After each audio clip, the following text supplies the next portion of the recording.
நம்ம ப்ராடக்ட்லயே நம்மளுக்கு பர்சனலா ரொம்ப ஃபேவரட்டான ப்ராடக்டா இருக்கும்ல, அந்த மாதிரி ப்ராடக்ட் தான் நான் இப்போ உங்களுக்கு காமிக்க போறேன்.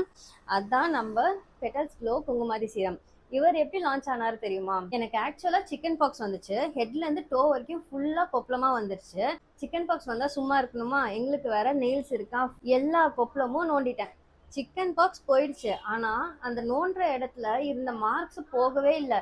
2 months ஆகுது, 3 months ஆகுது, போகவே இல்லை. நான் டெர்மட்டாலஜிஸ்ட் கிட்ட போனேன். அவங்களும் வந்து ஸ்லோவா தான் போகும் அப்படின்னு சொன்னாங்க. பட் ஸ்டில் 4 months ஆகுது, 5 months ஆகுது, போகவே இல்லை. அப்ப லான்ச் ஆனவர் தான் நம்ம petals glow Kumkumadi serum. Every night 4 drops மட்டும் சர்க்குலர் மோஷன்ல அப்ளை பண்ணிட்டு தூங்கினா போதும். உங்களுக்கு டார்க் ஸ்பாட்ஸ் இருக்கு, இல்ல அண்டர் ஐ டார்க் சர்க்கிள்ஸ் இருக்கு அப்படின்னா இவர் தான் ஹீரோ. இவரோட இன்கிரீடியன்ஸ் எல்லாமே நான் கேப்ஷன்ல கொடுக்குறேன். இந்த ரேட்டுக்கு எப்படி சுகா கொடுக்க முடியும்னு நீங்களே கேட்பீங்க. ஏன்னா ஒரு குவாலிட்டியான ப்ராடக்ட் எல்லாருக்கும் ரீச் ஆகணும்னு சொல்லி தான் இதை ரெடி பண்ணியிருக்கோம். ஒரு தடவை நீங்க ட்ரை பண்ணி பாருங்க. Trust me, you will love it.